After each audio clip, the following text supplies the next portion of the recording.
Member आपको vote क्यों दे? Members को मेरा यही है कि भाई मैं सबको साथ लेकर चलूंगा और आपकी जो प्रॉब्लम्स है उसको सॉल्व करने की 200% कोशिश करूंगा, 100% भी नहीं। सर क्या आप सभी जब आप चुने जाएंगे क्या आप सभी लोगों को साथ लेके चलेंगे? लोगों को ये बिल्कुल, ये मेरा वादा है, ये मेरा प्रॉमिस है कि बिना जीवीएम बुलाए कोई भी डिसीजन पास नहीं होगा। हम अंदर कमरे में बैठ कर डिसीजन नहीं लेंगे, हर लोगों की समस्या रिटर्न में लेंगे और सोसाइटी को जो मॉडर्न फैसिलिटी चाहिए, जो मॉडर्न नेटवर्क चाहिए, जो एक बटन पे काम करे, वो ऐसी फैसिलिटी देंगे। आप सुप्रीम कोर्ट में कितने साल से वकालत कर रहे हैं सर? मैं सर सुप्रीम कोर्ट में 20 इयर्स के आसपास, 20 साल के आसपास। मेरा सर बड़ा स्पेसिफिक क्वेश्चन है, इस लैप्सिस के लिए या सब स्टैंडर्ड की कंस्ट्रक्शन के लिए आप किसको दोषी मानते हैं? कोऑर्डिनेशन की, बिल्कुल कोऑर्डिनेशन की कहीं ना कहीं लैप्स है। जीबीएम की मीटिंग हुई है या नहीं हुई है, लोगों की प्रॉब्लम सुनी गई है या नहीं सुनी गई है, मटेरियल कौन सा आ रहा है, यानी कि कहीं ना कहीं कोई प्रॉब्लम रही है। तो हमारा मकसद यही होगा कि इस बिल्डिंग को रहने लायक बनाना, इसको डेंजर जोन से सेफ जोन में लेके जाना और लोगों की सब लोगों की प्रॉब्लम को सुनना, सब लोगों के साथ डिस्कशन करना, उनकी प्रॉब्लम रिटर्न में लेना, उसके बाद कहां से क्या प्रॉब्लम सॉल्व होती है, वो चीजें सबके कोऑपरेशन से करना। नमस्कार दोस्तों, वकील साहब इंडिया में आपका स्वागत है। मैं एडवोकेट वीके आनंद। मुझे आशा है मेरा चैनल वकील साहब इंडिया पर मेरा कार्यक्रम आप रेगुलरली देख रहे होंगे। ये चैनल वकीलों को ही मद्देनजर रखकर बनाया गया है, वकीलों के लिए ही है, ताकि मेरे वकील भाई इस चैनल के जरिए अपनी बात रख सकें।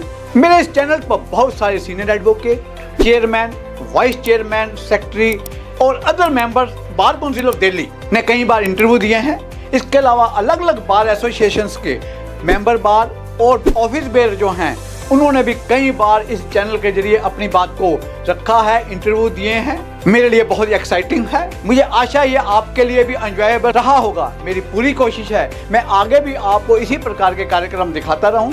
आपका सहयोग और कमेंट्स मुझे एक अलग प्रकार की ऊर्जा प्रदान करते हैं। मुझे आपके सहयोग की जरूरत है। मेरे चैनल को प्लीज सब्सक्राइब कीजिएगा, कमेंट्स कीजिएगा। आपके बहुमूल्य सुझाव मुझे और भी अच्छे ढंग से काम करने की प्रेरित करते हैं। मुझे उम्मीद है आप कार्यक्रम देखना जारी रखेंगे। आपको बस नीचे दिए गए वीडियो पर सिर्फ क्लिक करना है। नमस्कार दोस्तों, वकील साहब इंडिया में आपका स्वागत है। आज हमारे साथ श्री भूपेंद्र सिंह जी, जो कि सुप्रीम कोर्ट के जाने माने वकील साहब हैं। आज उनके साथ अब इंटरेक्शन करेंगे हम लोग कि ये जो इलेक्शन हो रहा है SCBA मल्टी हाउसिंग सोसाइटी का, इसके बारे में जनाब क्या कहना चाहेंगे और क्या आप इसके बारे में, क्योंकि आप भी इलेक्शन लड़ रहे हैं एज ए डायरेक्टर के तौर पर जो है वन ऑफ द पोस्ट के लिए, तो एट प्रेजेंट इसकी प्रेजेंट क्राइसिस क्या है हमारी जो SCBA की जो मल्टी स्टेट हाउसिंग सोसाइटी की आपकी नजर में? देखिए सर, प्रेजेंट क्राइसिस में मैं जैसे प्रोजेक्ट पर गया था टावर पर, तो टावर पर जो पुअर क्वालिटी कंस्ट्रक्शन की दिखाई दी। फर्स्ट अगर हम जाते हैं फर्स्ट पेज में, अगर आप जाएंगे वहाँ पर तो जो कंस्ट्रक्शन क्वालिटी वो बहुत डाउन दिखाई देती, लो दिखाई देती। कहीं पर प्लास्टर गिरा हुआ है, कहीं पर सरिया चमक रहा है, कहीं पर क्रैक है। तो फर्स्ट ऑफ ऑल तो हम ये देखेंगे कि ये जो कंस्ट्रक्शन, जब प्रोजेक्ट का निर्माण हुआ, तो प्रोजेक्ट के निर्माण पर जब कोई प्रोजेक्ट बनता है, कोई प्रोजेक्ट का निर्माण होता है, तो सबसे पहले आर्किटेक्ट एक डिजाइन देता है, मैप होता है, स्ट्रक्चरल डिजाइन होता है। उस स्ट्रक्चरल डिजाइन और आर्किटेक्ट के मैप के अकॉर्डिंग ये हुआ है या नहीं हुआ है, उसके अकॉर्डिंग ही मटेरियल इसमें लगाना होता है। कोई अलग से मटेरियल नहीं लगा सकता, कोई अपनी मर्जी से इसमें काम नहीं कर सकता। टेक्निकली जो रिपोर्ट होती है, टेक्निकली एक क्राइटेरिया होता है, वो सब रिटर्न में होता है कि यहाँ पर इतना सरिया लगना है, इतना सीमेंट लगना है, इतना कंक्रीट लगना है, बेसमेंट में खुदाई कितनी होनी है, पिलर किस साइज के हैं, और जो मैप था उसी जगह पर कॉलम आया है या नहीं आया है, और मटेरियल की क्वालिटी क्या है, सीमेंट कितना लगा है, सीमेंट जितना एरिया है उस हिसाब से सीमेंट प्रोजेक्ट में आया है या नहीं आया है। सर मेरा सर बड़ा स्पेसिफिक क्वेश्चन है, इस लैप्सिस के लिए या सब स्टैंडर्ड की कंस्ट्रक्शन के लिए आप किसको दोषी मानते हैं? देखिए सर, इसका जो अभी दोषी तो हम किसी को कह नहीं सकते, लेकिन दोषी इसमें जो टेक्निकल स्टाफ का कहना किसने नहीं माना है। टेक्निकल जब स्टाफ था और बिल्डर भी टेक्निकल था, ऐसा नहीं था कि उसको कोई नया आदमी कोई कंस्ट्रक्शन कर रहा था। फिर सुपरविजन कौन कर रहा था, फिर जो बिल आ रहे थे बिल कौन पास कर रहा था, कि उतना मटेरियल लग रहा है या नहीं लग रहा है, ये अंदर उतना मटेरियल आया या नहीं आया। जो असल में कोई भी मटेरियल अगर प्रोजेक्ट पर आएगा तो उसकी एंट्री होती है। अगर सीमेंट, सर क्या आप इसको आपस में जो झगड़े हैं चल रहे हैं हमारे डायरेक्टर्स के बीच में, क्या उसको ज्यादा आप इसको दोषी ज्यादा नहीं मानते? ये ज्यादा रिस्पॉन्सिबिलिटी है? देखिए सर होता क्या है, ये जो प्रोजेक्ट है इसमें टेक्निकल एक्सपर्टीज, जब आप कोई अपना घर बना रहे होते हैं, आपने देखा हो जब भी कोई घर अपना बना रहा होता है वहां पर ये कमी नहीं आती है। क्यों नहीं आती? क्योंकि आप सुपरविजन प्रॉपर रखते हैं, प्रॉपर मटेरियल की देखभाल रखते हैं, उसके बाद घर में बातचीत करते हैं कहां पर क्या काम करना है। एक तो ये है cooperative society, cooperative means cooperation से चलाना। तो आप कह सकते हैं जैसे लैक ऑफ कोऑर्डिनेशन की थी, कोऑर्डिनेशन की, बिल्कुल कोऑर्डिनेशन की कहीं ना कहीं लैप्स है और कहीं ना कहीं प्रॉब्लम रही है। जीबीएम की मीटिंग हुई है या नहीं हुई है, लोगों की प्रॉब्लम सुनी गई है या नहीं सुनी गई है, मटेरियल कौन सा आ रहा है, यानी कि कहीं ना कहीं कोई प्रॉब्लम रही है।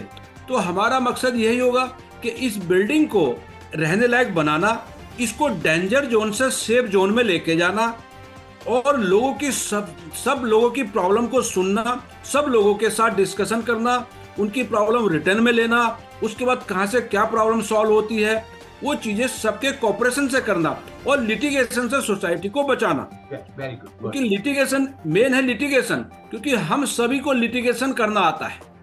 एडवोकेट है ना सर? हाँ, तो सर उस लिटिगेशन से भी बचाना है इसको, कि इधर यहाँ वकालत नहीं है, इधर ये टेक्निकल है, ये हमारे घर है जहां पर रहना है। तो जैसे घर में रहते हैं वैसा एटमॉस्फेयर वहां बनाना और सबको एक फैमिली मानना।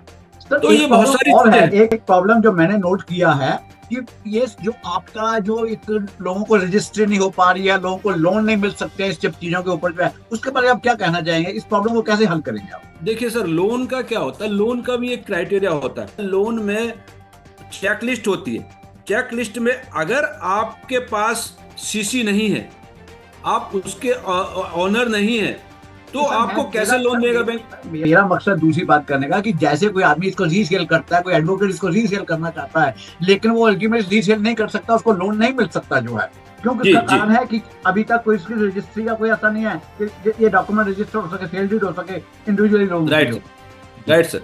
तो सर ऐसा है इसमें, क्योंकि जब कोई दूसरा लोन लेने आएगा तो बैंक का क्राइटेरिया कि भाई रजिस्ट्री होनी चाहिए। अब रजिस्ट्री उसमें नहीं है, तो रजिस्ट्री पर भी लिटिगेशन आ रखा है कि रजिस्ट्री में कुछ प्रॉब्लम आई है कि रजिस्ट्री अथॉरिटी चाहती है कि स्टाम्प दे और हमारे मेंबर्स चाहते हैं कि हम स्टाम्प नहीं देंगे क्योंकि we are the member of main society.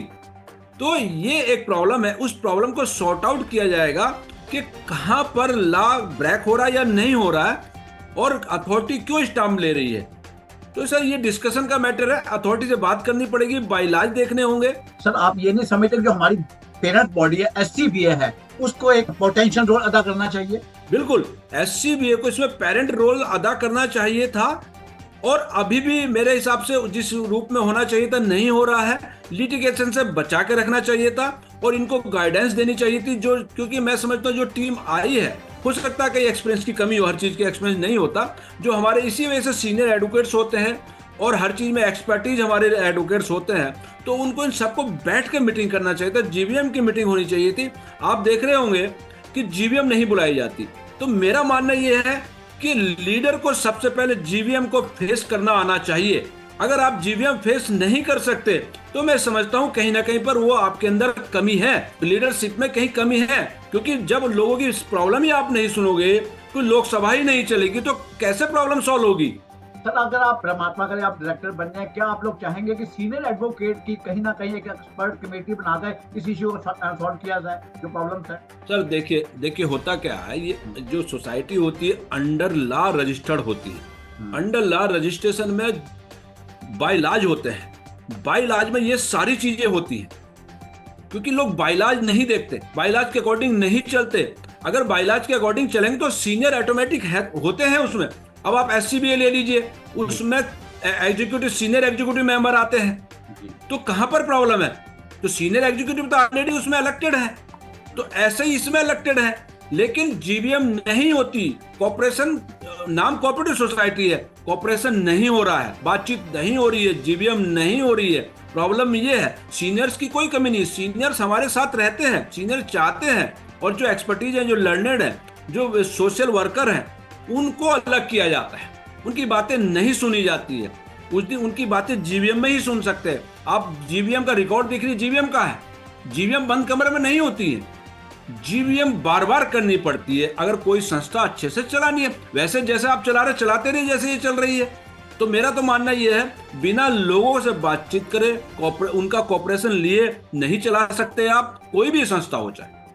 Sir 23 दिसंबर के जो ऑर्डर है, लेटेस्ट ऑर्डर कल का है, इसको आप किस रूप के अंदर देखते हैं? मुझे तो कहीं ना कहीं डाइसी ऑर्डर लगता है। देखिए सर, जो कोर्ट है या आरओ है वो हमारी संस्था के लिए चाह रहे कि इनमें जो झगड़ा हो रहा है, जो प्रॉब्लम से उसका सॉल्यूशन मिले, लेकिन हम ही लोग उसको फिर आगे बढ़ा देते हैं।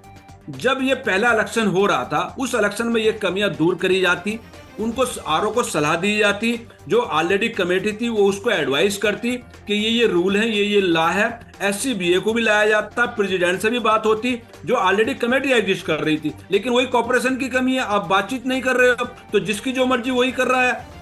तो अब जो आपके हाई कोर्ट हमारे खिलाफ थोड़ा ही या आरओ हमारे खिलाफ नहीं है, वो तो हमारी हेल्प के लिए आए हैं, लेकिन हम उनको ऐसा बना रहे हैं कि ये हमारे खिलाफ है। आरओ को ऐसा बनाने की कोशिश करी कि जबरदस्ती इलेक्शन हम पे हमारा करा रहा, ऐसा नहीं है। वो हमारी हेल्प के लिए आया है, एक एग्जीक्यूटिव मजिस्ट्रेट है, तो उसको हमको उसको हेल्प करनी चाहिए थी और अपनी प्रॉब्लम्स को दूर करने के लिए नई संस्था का चुनाव होने देना चाहिए था। अब ये लगता है अगर चुनाव हो जाए, नया सर्कुलर जाए, कोई और रिट ना आए, तो ये देखने वाली बात होगी, क्योंकि कोई भी कॉर्पोरेशन नहीं हो रहा है, मीटिंग कोई नहीं हो रही है, जो ऑलरेडी बॉडी एग्जिस्ट कर रही है वो की जब बातचीत नहीं कर रही है, नए लोगों की जो सीनियर है उनकी सलाह नहीं ली जा रही है। तो ये प्रॉब्लम जब आती है जब आप डिस्कशन नहीं करते, वार्तालाप नहीं करते। ये मेरा सर, क्या आप सभी जब आप चुने जाएंगे क्या आप सभी लोगों को साथ लेके चलेंगे? लोगों को ये बिल्कुल, ये मेरा वादा है, ये मेरा प्रॉमिस है कि बिना जीवीएम बुलाए कोई भी डिसीजन पास नहीं होगा। हम अंदर कमरे में बैठकर डिसीजन नहीं लेंगे, हर लोगों की समस्या रिटर्न में लेंगे और सोसाइटी को जो मॉडर्न फैसिलिटी चाहिए, जो मॉडर्न नेटवर्क चाहिए, जो एक बटन पे काम करे, वो ऐसी फैसिलिटी देंगे। क्योंकि इसमें इलेक्ट्रिशियन डिपार्टमेंट होता है, प्लम्बर डिपार्टमेंट होता है, रिपेयरिंग डिपार्टमेंट होता है, सिक्योरिटी डिपार्टमेंट होता है, बागवानी डिपार्टमेंट होता है और जो एक प्रोजेक्ट मैनेजर भी होता है जो गवर्नमेंट से भी बात करता है और बीच में सारी चीजों को सुपरविजन करता है। बहुत सारी चीजें ऐसी हैं जिनको हम एकदम मॉडर्न फैसिलिटी देंगे और लोगों से बातचीत करके देंगे। 24 आवर्स हमारी जो है सेवाएं रहेंगी, ये मेरा प्रॉमिस है। अगर मैं चुना जाता हूं तो लोगों की सेवा के लिए 24 आवर्स तत्पर रहूंगा, रेडी रहूंगा। सर एक पर्सनल क्वेश्चन, आप सुप्रीम कोर्ट में कितने साल से वकालत कर रहे हैं सर? मैं सर सुप्रीम कोर्ट में 20 ईयर्स के आसपास, 20 साल के आसपास, मेरी अबाउट 25 ईयर्स मेरी प्रैक्टिस है। 95 का मेरा बार काउंसिल में रजिस्ट्रेशन है। तो कई सोशल वर्क भी हम करते हैं, कई संस्थाएं भी हमारी सोशल वर्क कर रही है और भी लोगों को, काफी लोगों की हम हेल्प कर रहे हैं। तो मैं चाहूंगा कि हमारी जो सोशल वर्क की एक्सपर्टीज है वो सोसाइटी को मिले और हमारा एक्सपीरियंस मिले सोसाइटी को। सर लास्ट क्वेश्चन, मेंबर आपको वोट क्यों दे? सर मेंबर्स को मेरा यही है कि भाई मैं सबको साथ लेकर चलूंगा और आपकी जो प्रॉब्लम्स है उसको सॉल्व करने की 200% कोशिश करूंगा, 100% भी नहीं। तो ये सारी जो प्रॉब्लम्स है ये कॉर्पोरेशन की वजह से लोगों को आपस में जो गलतफहमियां हो जाती है, मिसअंडरस्टैंडिंग की वजह से है। लिटिगेशन से सोसाइटी को बचाना है और डेंजर जोन से सेफ जोन में सोसाइटी को लेकर जाना है। इस वजह से मैं चाहता हूं कि मेरे को चुने और मेरे को एक सेवा का मौका दें। मैं फिर जनाब वापस आऊंगा 23 दिसंबर के हाई कोर्ट के ऑर्डर के ऊपर। आप समझते हैं कि अब कोई और फर्दर लिटिगेशन नहीं होगी पर अल्टीमेटली स्मूथली इलेक्शन हो जाएगा? उम्मीद है, उम्मीद करते हैं। और मैं सभी से रिक्वेस्ट करता हूं कि इलेक्शन प्रोसेस को चलने दें और आरओ की हेल्प करें। कोई मैटर उसको अगर चाहिए, उसको समझ में नहीं आ रहा है या उसको कहीं पर वेन्यू चाहिए जो लोगों को वोटिंग करने में मदद करे, क्योंकि ऐसा वेन्यू अगर दे दिया गया तो वो भी एक ऑब्स्टेकल है। क्योंकि जब वो लोग वोट नहीं करेंगे, कम वोट होगा, तो अच्छे लोग कैसे चुन के आएंगे।